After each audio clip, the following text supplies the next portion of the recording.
एक छोटे से गांव में रामू नाम का एक गरीब लकड़हारा रहता था। उसका घर मिट्टी और टूटे हुए खपरेल से बना था।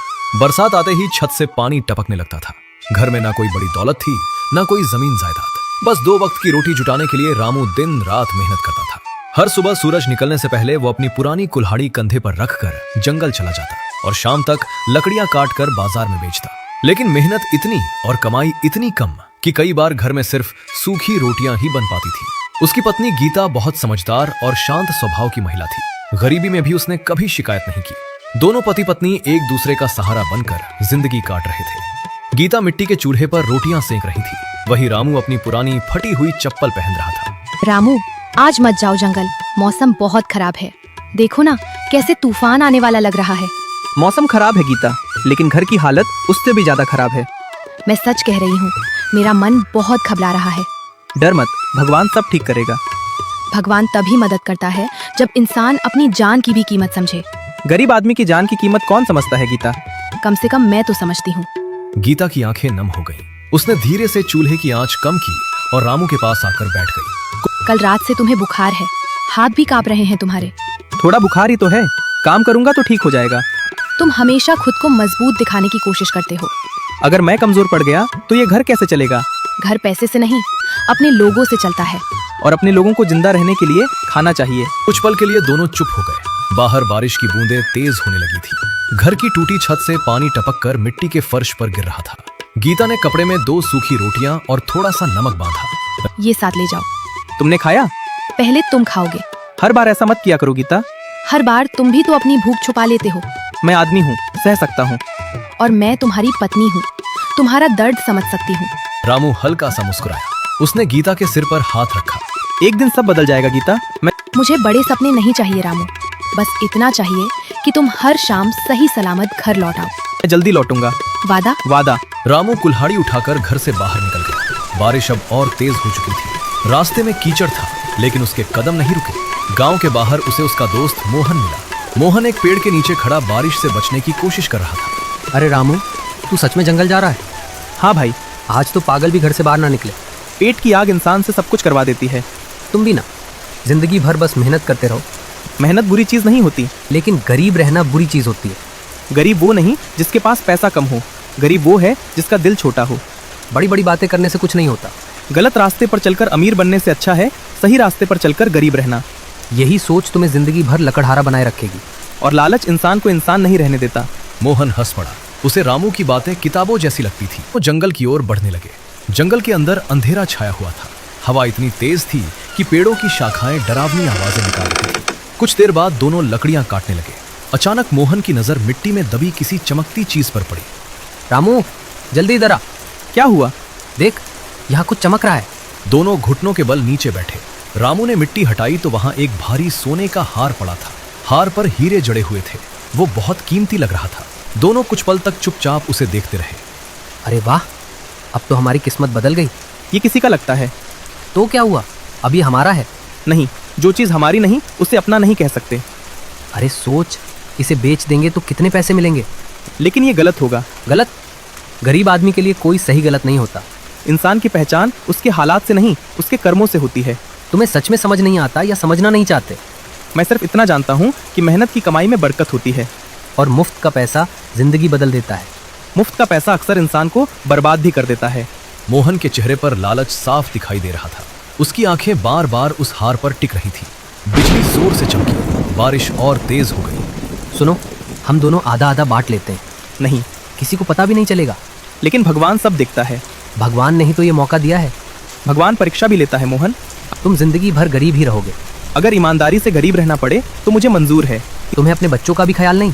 इसीलिए तो गलत काम नहीं करना चाहता। तुम्हारे बच्चे भूखे सोते हैं, लेकिन मैं उन्हें चोर का निवाला नहीं खिलाऊंगा। मोहन गुस्से में पैर पटकने लगा। रामू ने हार उठाया और गांव लौटने लगा। पूरा रास्ता मोहन उसे समझाता रहा। आखिरी बार सोच ले रामू, सोच लिया। ये मौका दोबारा नहीं मिलेगा। ईमानदारी छोड़ दी तो खुद का सामना दोबारा नहीं कर पाऊंगा।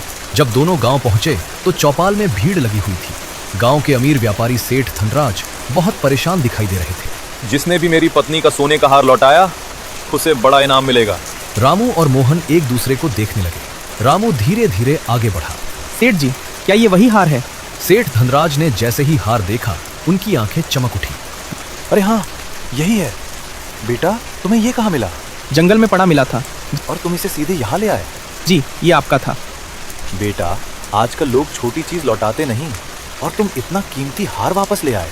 अगर मैं इसे रख लेता तो शायद पैसे मिल जाते, लेकिन मन का सुकून खो देता। पूरा गांव रामू को हैरानी से देख रहा था। एक बूढ़ा आदमी आगे आया। आज के ज़माने में ऐसा ईमानदार इंसान पहली बार देखा है। सच में रामू ने पूरे गांव का सिर ऊंचा कर दिया। मोहन चुपचाप खड़ा था। उसके चेहरे पर शर्म साफ दिखाई दे रही थी। बेटा, मैं तुम्हें इनाम देना चाहता हूँ। मैंने सिर्फ अपना फर्ज निभाया है। फिर भी तुम्हें ये इनाम लेना होगा। सेठ धनराज ने पैसों से भरा थैला रामू के हाथ में रख दिया। रामू की आंखें भर आईं। सेठ जी, इतने पैसे? ये तुम्हारी ईमानदारी का सम्मान है। भगवान आपका भला करे। नहीं बेटा, भगवान तुम्हारा भला करे, क्योंकि तुम जैसे लोग ही दुनिया में अच्छाई जिंदा रखते हैं। पूरा गांव तालियों से गूंज उठा। मोहन नीचे नजरें झुकाए खड़ा था। उस दिन पहली बार उसे एहसास हुआ कि लालच इंसान को छोटा बना देता है। लेकिन जहां पूरे गांव के दिल में रामू के लिए सम्मान बढ़ रहा था, वहीं मोहन के मन में जलन की आग धीरे धीरे भड़कने लगी थी। उसे बार बार वही सोने का हार याद आता। उसे लगता कि अगर उस दिन रामू उसकी बात मान लेता तो आज दोनों की जिंदगी बदल चुकी होती।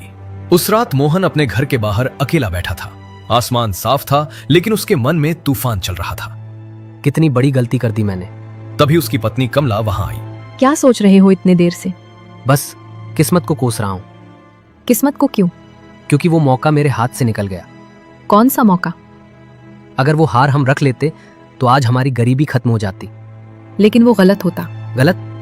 गरीब आदमी के लिए सही और गलत कुछ नहीं होता। होता है मोहन।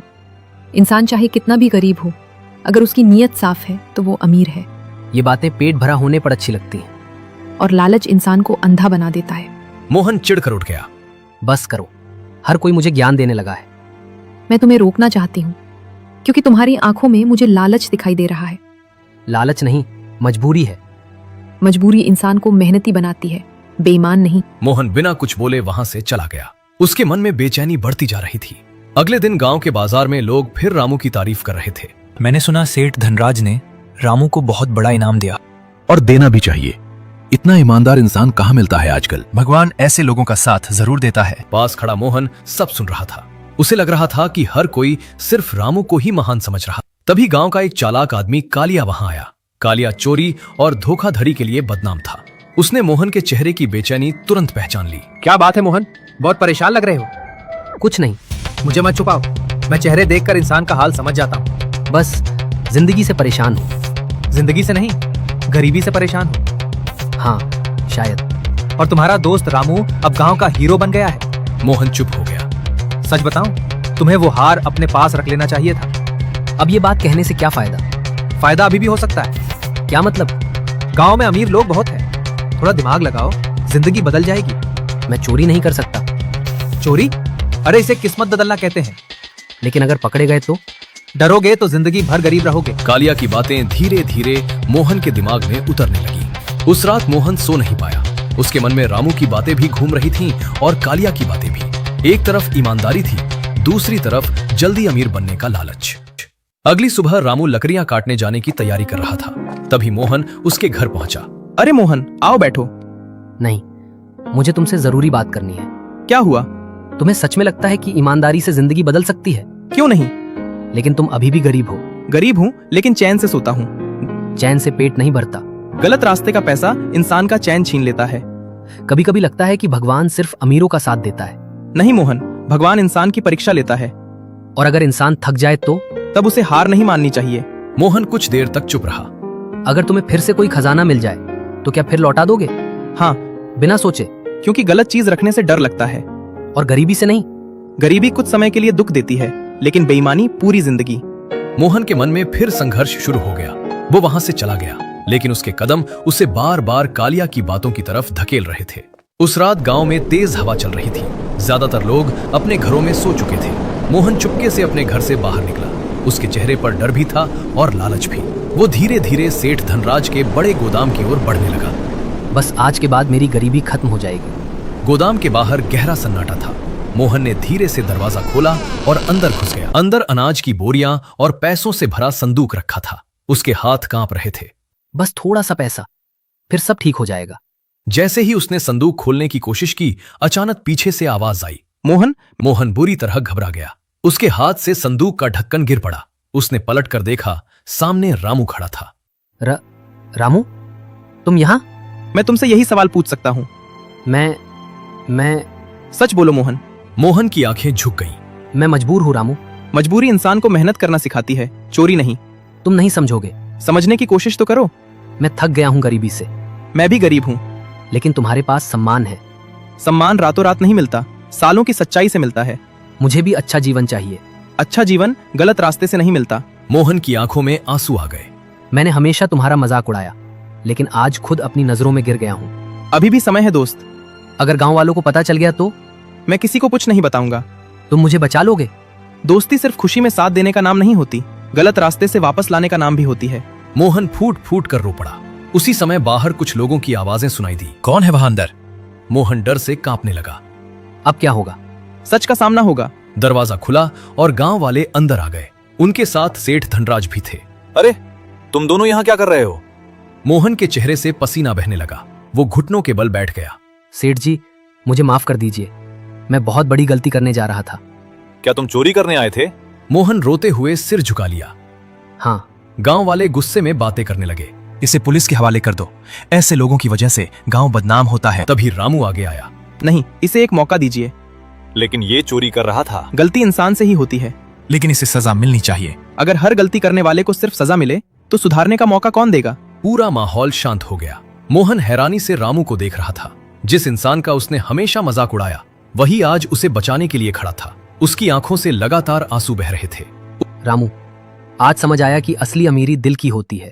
अभी भी देर नहीं हुई दोस्त। मैं वादा करता हूँ, आज के बाद कभी गलत रास्ते पर नहीं चलूंगा। उस रात मोहन के अंदर का लालच टूट चुका था और पहली बार उसके दिल में ईमानदारी के लिए सम्मान पैदा हुआ था। उस रात के बाद मोहन पूरी तरह बदल चुका था। अब उसके चेहरे पर पहले जैसी चालाकी नहीं, बल्कि मेहनत और सच्चाई दिखाई देने लगी थी। सुबह होते ही वह रामू के घर पहुंच गया। उसकी आंखें रात भर रोने की वजह से लाल थी। रामू अपने घर के बाहर कुल्हाड़ी ठीक कर रहा था। गीता चूल्हे पर चाय बना रही थी। मोहन धीरे धीरे उनके पास आया।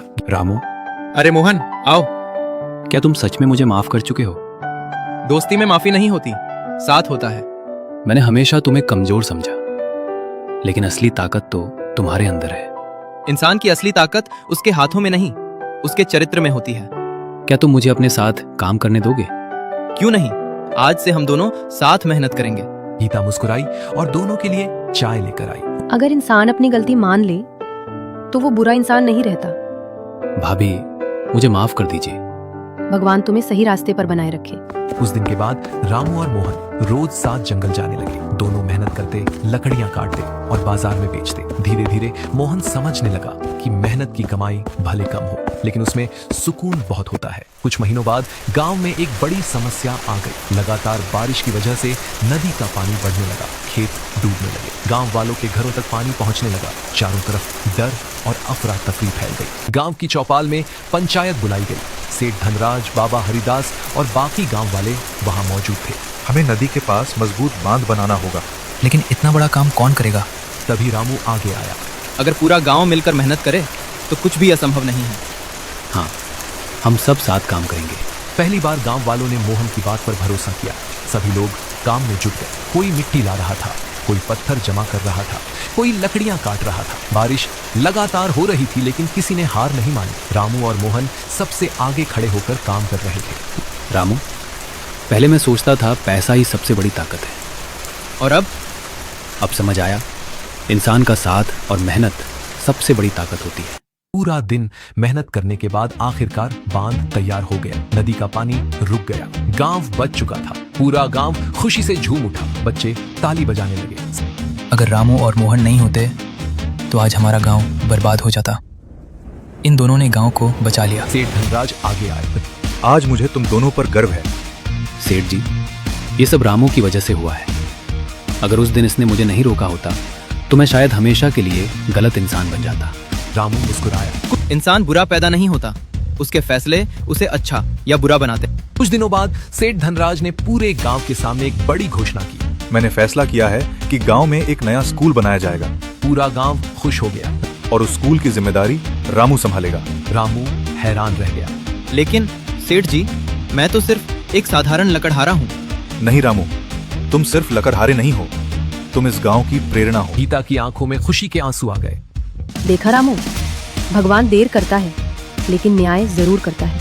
और आज से मैं भी हमेशा मेहनत और ईमानदारी के रास्ते पर चलूंगा। सूरज धीरे धीरे ढल रहा था, आसमान सुनहरे रंग में बदल चुका था। रामू अपने छोटे से घर के बाहर खड़ा आसमान की तरफ देख रहा था। आज भी उसके पास महल नहीं था, लेकिन उसके पास सम्मान था, सच्चे रिश्ते थे और मन की शांति थी। और यही उसकी सबसे बड़ी दौलत थी। ईमानदारी और मेहनत का रास्ता कठिन जरूर होता है, लेकिन अंत में वही इंसान को सच्चा सम्मान, सुकून और खुशी देता है। लालच इंसान को कुछ समय के लिए फायदा दे सकता है, लेकिन सच्ची अमीरी हमेशा अच्छे कर्मों से मिलती है।